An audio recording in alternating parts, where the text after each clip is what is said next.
When you're sick, you don't want to wait in a doctor's office. Skip the waiting room with waitfromhome.com. Brought to you by UMC Physician Network Services. Check into the clinic online or on your phone, and we'll call or text when your doctor's ready. Your comfort is important. Waitfromhome.com.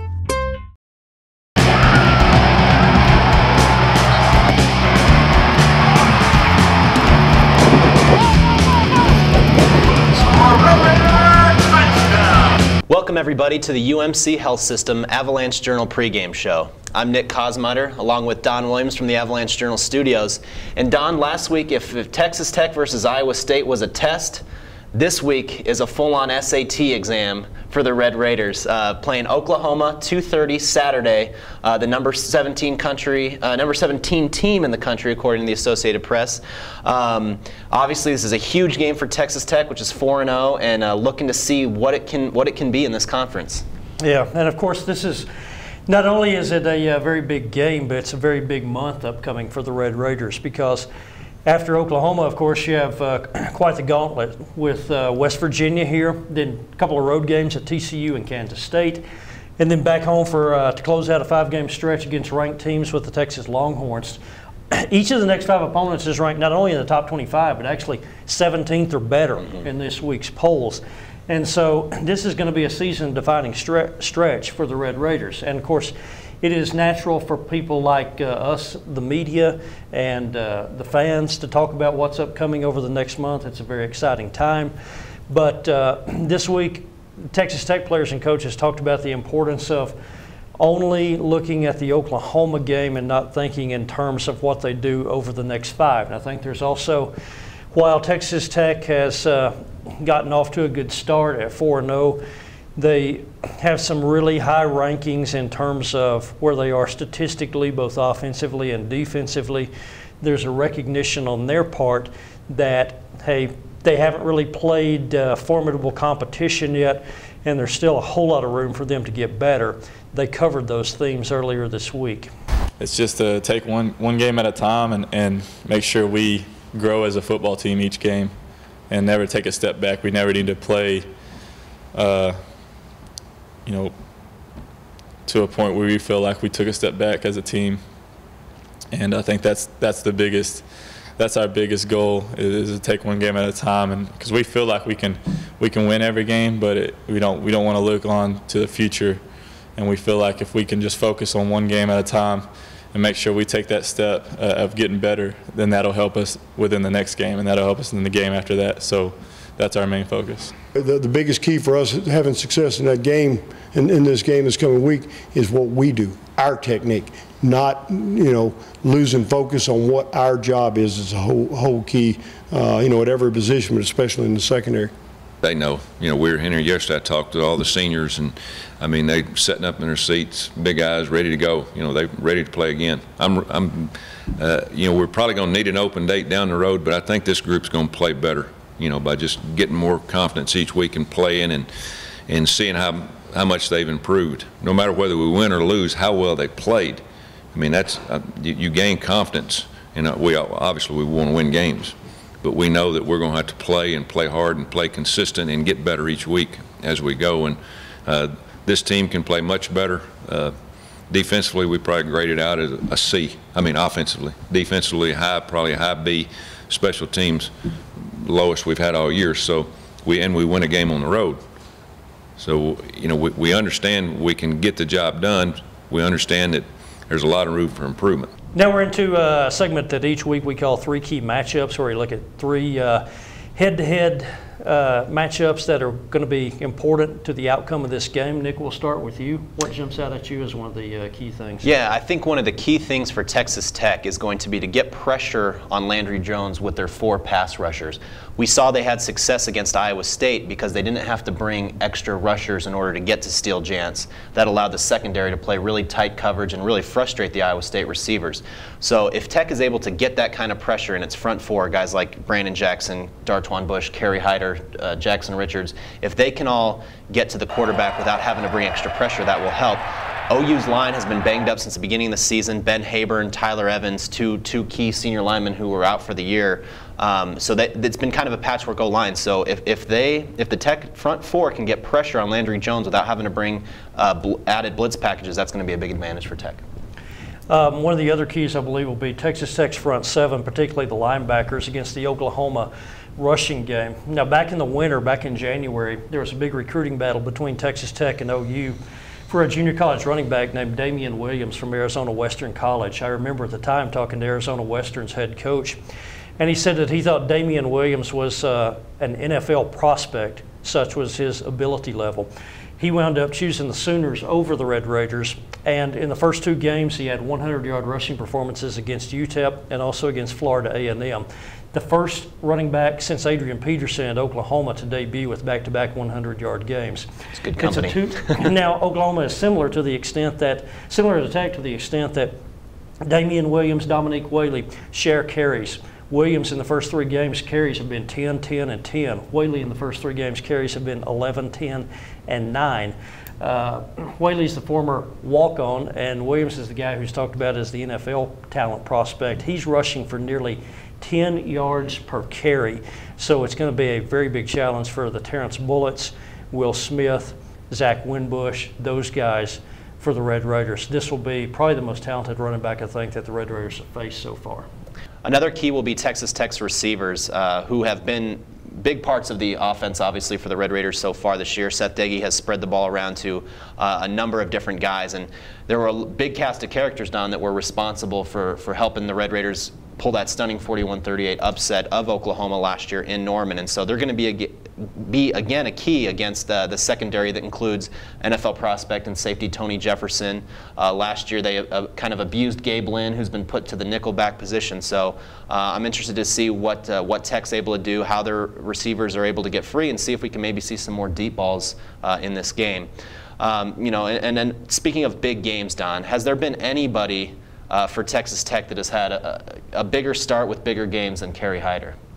Yeah, Nick, defensively so far, there's probably not been a better performer than Kerry Hyder, who's a junior defensive tackle for the Red Raiders. He leads the team not only in tackles for loss and sacks, but he's even the team leader in pass breakups. Kerry Hyder has always been a talented guy, a talented athlete who was a fantastic high school basketball player on a team that made the state tournament. This year, though, he has sort of taken it to another level, and we talked to him this week about the keys to him improving his game. I've came from running back, the linebacker, the defensive end, and now I'm a D tackle. Played a little wide receiver and tight end my senior year in high school. How good a wide receiver were you? I mean, they didn't throw me too many balls, but every time they threw them to me, I caught them. So I like to think I was okay. Well, they couldn't jam me on the line, so I kind of bullied them out the way. So I feel like I was, I made the catches, so I guess I was overmatched. Well, my senior year I played linebacker in high school, but I was getting recruited as a defensive end. They didn't really get a lot of film on me at the end, so a lot of coaches didn't really know what position I would play in college. Well, the first thing I had to do was put on some weight. Last year I played around 265 most of the year, and just getting up to 280 has, helped me out tremendously. So it just, just adapting to the trenches it's been a journey, but I feel like I'm getting the hang of it now. I tell you, for a defensive tackle to play like that in a Big 12 game was huge. How much pressure you put on the quarterback and how he's able to stop the run. I mean, I'm just excited to play, man. When I make plays, I'm just excited and like to, celebrate with my teammates, man. It's just, we work so hard when you get a sack, you just gotta, be excited. Kerry Hyder had, I think, 2 sacks in the course of the game, but there's a lot of times where his technique is taken over and giving him a chance to make those plays, and and it all complements each other. A lot of times, the quarterback has to get out there and scramble because of the pressure up front. We're playing together. We're believing in the scheme, and we're just playing together. That's where the chain game comes from. We're just trying to, play within ourselves and just play within the defense. What's the funnest part about playing Oklahoma? We get to beat them. And now we're moving to our 3 Things segment, and yes, it's as simple as it sounds. We're going to take a look at 3 things that we're expecting to see, or wonder if we will see from the Texas Tech-Oklahoma game on Saturday. Don, what's your first one? one of the things to watch, you can keep an eye on from even before kickoff, and that's going to be stadium atmosphere. Everyone who's followed the Red Raiders knows that last year Jones AT&T Stadium was dead, quite frankly. Red Raiders lost 4 games at home for the first time in a generation. They are 1-6 in Big 12 home games under Tommy Tuberville. They have an opportunity to kind of recapture the intimidating environment that is and has been Jones Stadium over the years. If they will play well in this game, if the team will get the crowd into the game. This game sold out on Thursday, which is the earliest sellout for a Texas Tech home game since the Baylor game in 2008. So there's a lot of anticipation. I think folks want to get into the game and intimidate the Sooners, but now it'll be up to the Red Raiders to give them reasons to do so. And you wonder if that loud atmosphere will affect one of the things I'm looking at, and that's the special teams. Tommy Tuberville has not been at any point yet satisfied fully with the way the special teams units have performed. And in a game that's going to be as close as we think this one probably will be, special teams is going to play a huge role, whether that's making a block in a punting game or making a big return when it's needed most. And field goals. You got Ryan Buston, who's a relatively young kicker. He has performed well. He's connected on 6 of 8 field goals, including a key field goal against Iowa State that gave them breathing room in the fourth quarter last Saturday. But he will probably have, if he is forced to kick in this environment, might be one of the biggest field goals that he's ever had to kick. So I'm interested to see how he's going to handle that pressure and which team is able to make more big plays in the special teams game might give themselves a big advantage. Another thing I think is going to be interesting for me to watch is where is Oklahoma's mentality coming into this game. Sooners have lost in Lubbock each of the last 3 times that they have been here, and the Red Raiders have done a heck of a job of minimizing the effect of Oklahoma's marquee players. In 2005, Texas Tech won that game, which it's most known for a controversial touchdown at the end.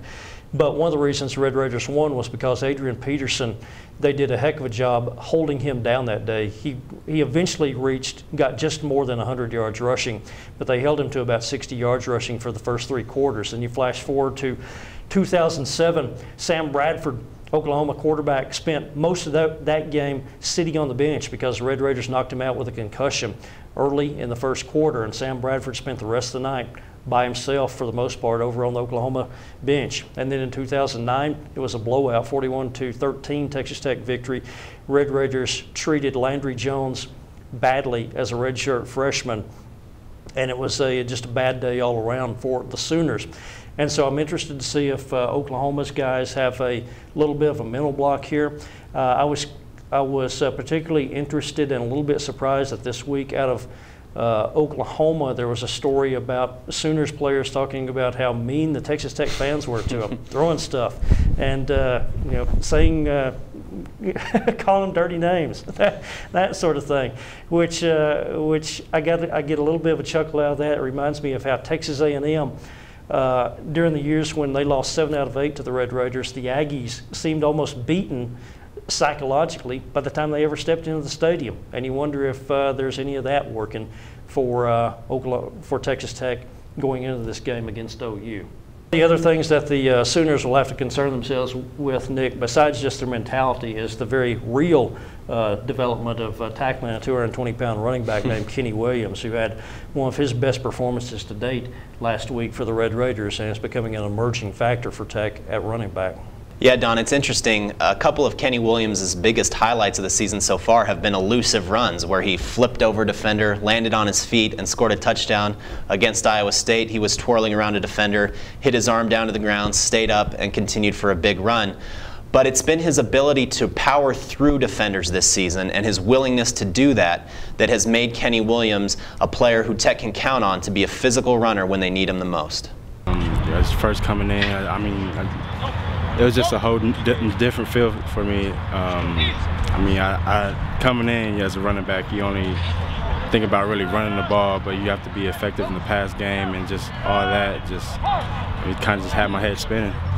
Going all the way back to spring ball, just getting the reps, being more comfortable with the offense, knowing the plays, knowing what I got to do as far as the pass schemes. It just makes you feel a lot better, and I'm able to play like I want to. I think it's confidence. in his play.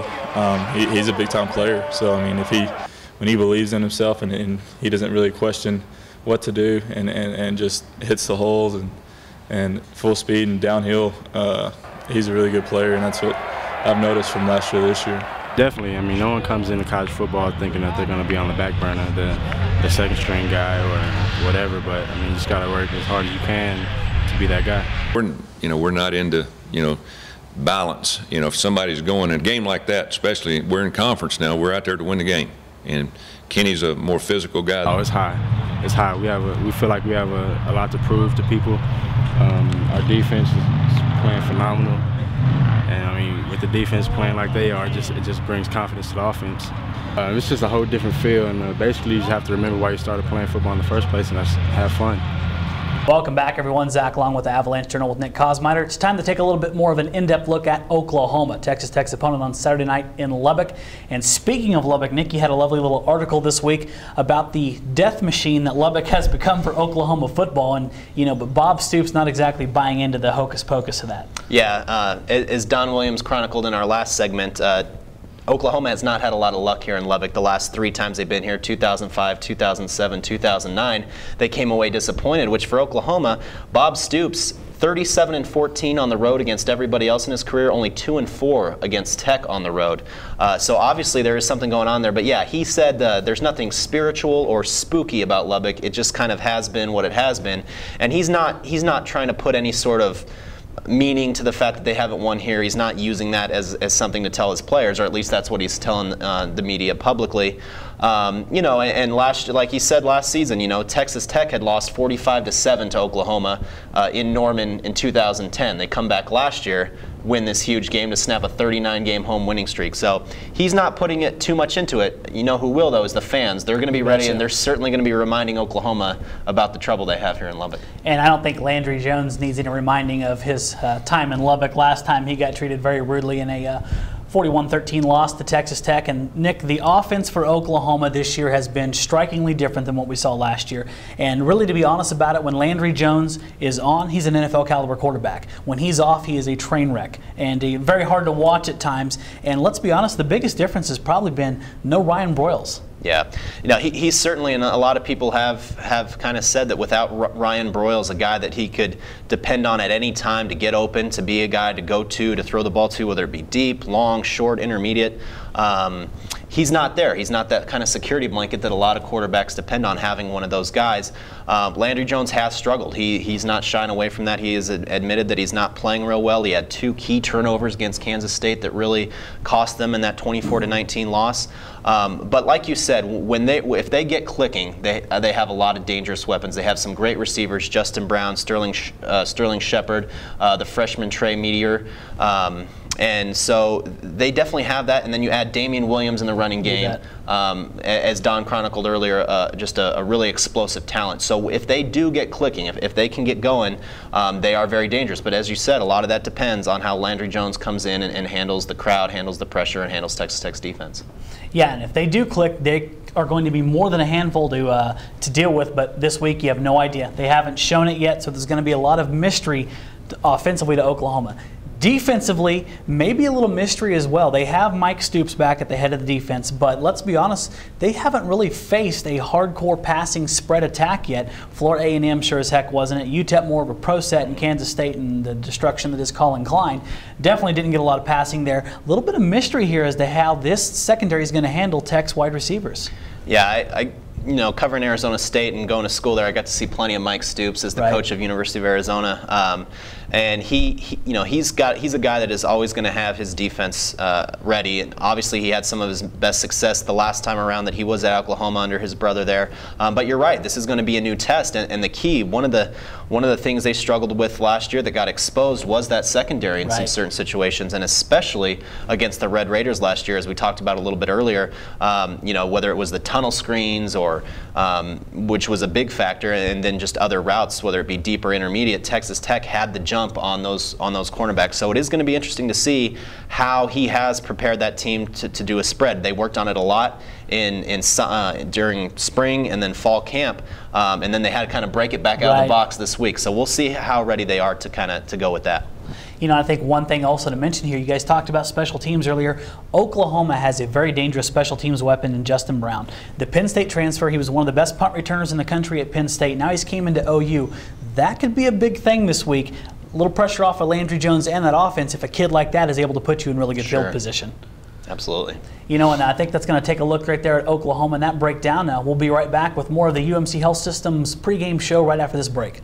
When you're sick, you don't want to wait in a doctor's office. Skip the waiting room with waitfromhome.com. Brought to you by UMC Physician Network Services. Check into the clinic online or on your phone, and we'll call or text when your doctor's ready. Your comfort is important. Waitfromhome.com. Welcome in, everyone. Now time for predictions and prognostications. And gentlemen, we'll start with the national outlook, and we've got some actual good games this week, a plethora of top 25 matchups. Nick, let's start it with Washington, Oregon. Are you buying the Huskies for a second week in a row? I'm not. You know, Keith Price had a great game against Stanford, and he's a very talented quarterback. We'll keep them in the game, but in the end, Oregon's speed is going to be too much. Too much speed. I got the Ducks on that one. Don? I'll make it a sweep for Oregon. Even though DeAnthony Thomas hasn't had the best start so far, the Ducks still have too much firepower for Washington. All right, Big Ten Conference, good game. Nebraska at Ohio State. A lot of resolve last week for the Cornhuskers. Nick, do they have any more in them in Ohio State? Yeah, good matchup. Two mobile quarterbacks in Taylor Martinez and Braxton Miller, but I think that the home field advantage for Ohio State, which has played very well under Urban Meyer, he's getting those guys on board with his philosophy. I think they're going to go ahead and pull out a win at home. Yeah, very close game, but I'm going to give the edge to Ohio State. Don? Ohio State with a big win last week against Michigan State. One of the key stats in that was Michigan State, a really good rushing football team, had 22 carries, only 34 yards on the ground. So it's not only Braxton Miller, but Ohio State's defensive front seven has been playing good so far. So I think maybe that makes a difference in this game. All right, two of the big boys now in the country in the same conference, the SEC. Let's start with LSU at Florida. Nick? Yeah, I think that this is a good matchup. LSU didn't really play very well against Towson, started slow. I think that is almost a blessing in disguise. Their focus is going to be a lot sharper. Matt Hatter going to pull out some kind of trick play that they need to swing the tide of that game, and LSU is going to come out of the swamp with a win. Speed on defense is the key for me. LSU has way too much of it. They're going to control Florida enough to get the win. Don? In other years, you might pick Florida at home in this one. I don't think this Gators team is quite good enough to pull off the upset against LSU, and I don't make anything of LSU against Towson. I mean, those guys just sort of figure they can roll out of bed and beat Towson, and they did. They did, exactly. All right, now the other one in the SEC, Nick, this is a big one. Georgia at South Carolina, a lot of intrigue in this matchup. I like Georgia. I like Aaron Murray. I think he's done a really good job kind of being in that mold of Matthew Stafford and the long line of good Georgia quarterbacks. But I think the slight edge is going to be the home field advantage again for South Carolina, and being able to control that ball with Marcus Lattimore, and then so to be able to keep their defense off the field as much as possible. I think they're going to be able to do that, and that's going to be the key for South Carolina. For me, it's Georgia's offense. They're more explosive, and if this game gets into a little bit of a high-powered score match at the end of it, I think Georgia's got enough to pull that win out over South Carolina. Don? I'll take South Carolina for three reasons. Again, home field, a rushing game, and also the Gamecocks playing good defense. I think that'll be the difference in them taking down Georgia. All right, I'm left on my own little happy Bulldog Island. Very sweet. All right, now another chance for Don Williams to shine. It's time for our upsets of the week. Don, what magical journey are you taking us on this time? I thought of two games here. I was tempted to take Memphis and former Tech quarterback Jacob Karam against Rice, but I went back to my default position, which is who is playing Penn State this week. Here he goes. It's Northwestern and Kane Coulter. The Wildcats came through for me the last time I took them to be the upset team of the week. They knocked off, they won a game against, gosh, I forget who it was. But anyway, Northwestern, Kane Coulter, a field goal underdog at State College. I will take Northwestern to do it again. Are you wearing purple socks? just making sure. You've been right in that Northwestern bandwagon all year. Nick, what do you got for me? You know, I think that backs up against the wall. The Arkansas Razorbacks are finally going to get the job done. The team started number 8 in the country to start the year for a reason. They obviously haven't done anything remotely resembling that. It's just been a real train wreck with John L. Smith coming in, having to replace Bob Petrino. But I think that they're going to just find a way to finally win. You know, sometimes when you're, like I said, when your back's up against the wall, you got no choice but to fight, and maybe that fight will be just enough to beat Auburn. A little more turmoil on Auburn, too, so they kind of match up, battle of the turmoil. I think this is going to be like a bootleg tape in Fayetteville and Little Rock. There'll be fans going, hey, there's a guy down in Lubbock, Texas who actually thinks the Razorbacks can win a game. He will become a cult icon in the state of Arkansas. We can all hope for that. Free barbecue for life. There you go. And my upset of the week, I didn't really want to research anything, so I just went to a team I didn't like. So I'm going to pick Miami over Notre Dame. I think it's about time for the Irish to come falling off their little happy cloud of invincibility this season, and I think Miami's offense explosive enough to go up there and get a win on. Yep, it's about time for Notre Dame to lose a game, Zach. You and I, we're kind of the people either love Notre Dame or they really don't like Notre Dame. We're two of those people who grew up who really don't like Notre Dame. So, so I hope you're right. Well, growing up in a Catholic household, my grandmother was a big Notre Dame fan, watched Rudy about 12 times. So I appreciate Notre Dame, and I think they're going to win. But I do like what Al Golden has done with that Miami team, obviously facing so much turmoil, and him being able to come in there and steady them. And the Hurricanes are not back to the U status, but they're getting there. All right, that is our upsets of the week. Now let's get into the Big 12 Conference. Started off with the Sunflower Showdown, if you want to give it that respect and call it that. Nick, Kansas at Kansas State. You know, when asked at Big 12 Media Days, Charlie Weiss, why he took this job, he said, well, you look at the two closest programs. You look at Kansas State, they're winning, and Missouri, and they're winning. Thank you, Don. Yeah, Kansas State is winning. Kansas is not, and it's going to take a while for Charlie to be able to build that up. They simply don't have the talent to match up with Kansas State, which is going to roll. Don? Yeah, I mean, when he said that, I understood his reasoning, but then I thought, yeah, Charlie, and Missouri and Kansas State have all the good players, which doesn't leave any for Kansas. Kansas State, a lot of teams might be vulnerable with this in-state rivalry, but Kansas State, just on a week-in, week-out basis, there's no team around who plays more consistent football and gives you a better effort and better chance to win, particularly with Colin Klein in charge of that team. So K-State easily, it's kind of a name-your-score game here for the Wildcats. Yeah, no letdown for Kansas State this weekend. They roll in that game. Now a game that, well, if we picked it yesterday for the paper, which you guys did, and now we're probably going to have to talk about it differently. Iowa State at TCU. The Horned Frogs have some problems, Nick. Yeah, I don't like to do this. I'm going to pull a switch. I picked TCU in the paper, but with Casey Pahal, the leader quarterback for TCU, he will not play after getting arrested for a DWI. Reports out of Fort Worth. So it's going to, Trevon Boykin, their backup quarterback, not a lot of experience. I think Iowa State's going to feast on him, and they're going to go to Fort Worth, get the win. What do you think, Don? The DWI going to sway you? So you guys giving me permission to change my pick? I picked TCU in the newspaper. Yeah. But you didn't that know was before he went on a bender. Things happen. Like I said, it's a big deal. I mean, yeah. Okay, so I will switch over and take Iowa State in this one. Nick, I know you and I both last week were very impressed by what we saw of Iowa State's linebackers, Colin Klein, or pardon me, AJ Klein. AJ Klein, no relation to Too many Kleins. And Jake Knott, those two senior linebackers, they have a reputation. It's not because they've just been around for a long time and made a bunch of tackles. Those are two big, physical, mobile guys who I think are going to wind up in the NFL. I don't think Neil Brown was just offering up coach speak when he said Iowa State's front seven was good. And so given the difficulty that TCU's kind of had putting up points this year and the development with Casey Pahal not playing, I'll switch over and take the Cyclones. I'm like you. I'm going to go with Iowa State. I think one of the quarterbacks, whether it be your favorite Still Jans or maybe Barnett, gets a chance to go in this game. And I think there's just too much turmoil right now for TCU. They didn't need that distraction. Iowa State's going to win that football game. Now, guys, let's get to the big boy. A lot of eyes in the country on this game inside the Big 12 Conference. West Virginia going into Austin to take on the Texas Longhorns. Nick, are we going to have a scoreboard explosion like we saw last week? I don't think anywhere near to the degree. And I think Baylor gave coaches the blueprint of how you cannot guard Geno Smith in that explosive offense. You cannot sit 8 back and only rush him with 3 guys. If he has 20 minutes to sit back in the pocket, eventually these speedy guys, Stedman, Bailey, and Tavon Austin, are going to get free. Long bomb after long bomb. You can't give him time to throw that deep. Got to pressure him. Texas will. They haven't exploded yet. But Okafor and Jefferson, their defensive ends, are I think, going to have a good game and be able to change the momentum, and I think Texas will win. I'm with you on that. The defense right there is going to be the key. It's going to be a cold day in Austin when they set back, only rush 3 people, and let Geno Smith absolutely destroy them like he did Baylor. I'm going to go with Texas in this game. Don, what about you? I remember back in July talking to West Virginia's offensive lineman at Big 12 Media Days, Joe Madsen, who's a big guy who grew up in Ohio and Big Ten country, but he said he always paid attention to teams like Texas and Oklahoma, and he couldn't wait to be playing in the Big 12 and facing those teams. Now, I think West Virginia maybe biting off a little bit more than they can chew. Help me out here, guys.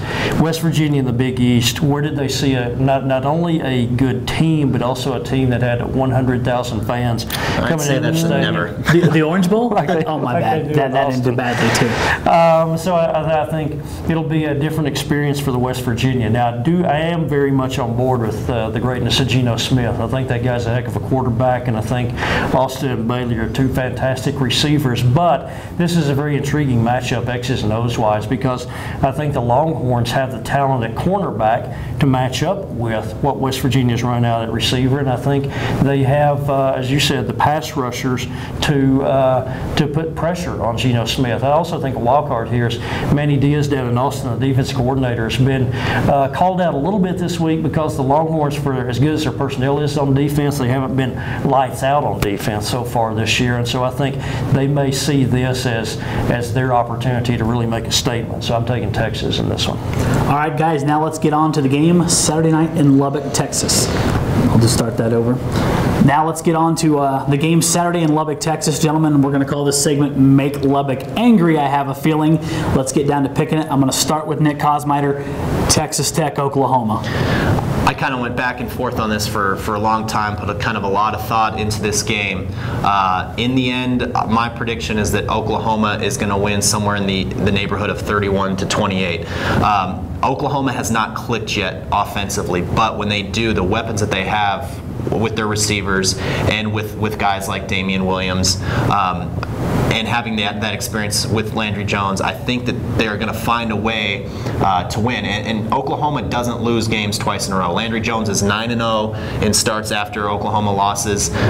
He throws for 330 yards, 3 touchdowns, and 1 interception on average after those games. So I think he is. It's a big pride factor for the Sooners, who have that revenge factor for that loss. I could certainly see it with that score pick. I could certainly see it going either way, but I'm going to pick Oklahoma. And I'll preface this by saying I am from Oklahoma, grew up as a huge OU fan, but that being said, Don, I am a cynical OU fan. I have not seen that click or anything resembling it so far this year with Oklahoma. They are extremely talented and extremely dangerous when they come into Lubbock. I just haven't seen it. I'm not convinced Landry Jones is going to come in here and erase all the demons that he had against Kansas State and have enough to overdo Texas Tech. I think Texas Tech offensively is going to find a lot of things like they found last year, exploit some things offensively, and score more points. It's just going to come down to that. I think Texas Tech's going to win this game. I look at something in the range of maybe a 38-34 win for Texas Tech. I'm picking Texas Tech also, but I'm seeing a different game than Zach is. I'm seeing an old school game here with Tech winning about 27-21. I think Tommy Tuberville, you guys saw this last Saturday night. He was just gushing about winning a game 24-13 because his defense played well and his running game played well with Kenny Williams getting into a groove. It's how he won games back at Auburn. Now, Nick, you could be right when you said Bob Stoops just doesn't lose 2 games in a row. Well, I used that rationale a couple of weeks ago when I said Bob Stoops is not going to lose home games 2 years in a row. Yeah, well, he did. And that happened. And so I'm kind of like you, Zach. Landry Jones, I know he has this good record after losses, but he's been too inconsistent, too up and down for me over the course of his career. I think this could be a Saturday when it's kind of a perfect storm. All the factors come together. Texas Tech has the sellout crowd at home where they are, or I think fans can't wait to make Jones Stadium feel like it used to be just a few years ago and be a real intimidating, tough environment. So I think the Sooners have a whole bunch to overcome on Saturday, and I think Tech will wind up getting the job done. I think either way, we're in for a heck of a treat college football-wise on Saturday in Lubbock. You know where to keep it locked into for full coverage of Texas Tech versus Oklahoma. LubbockOnline.com, RedRaiders.com. These guys will have you locked in from the writing standpoint. We'll have plenty of good photos and videos for full coverage of this game. For the magical Don Williams and Nick Kosmider, I'm Zach Long. This has been the UMC Health System pregame show. We'll see you next time.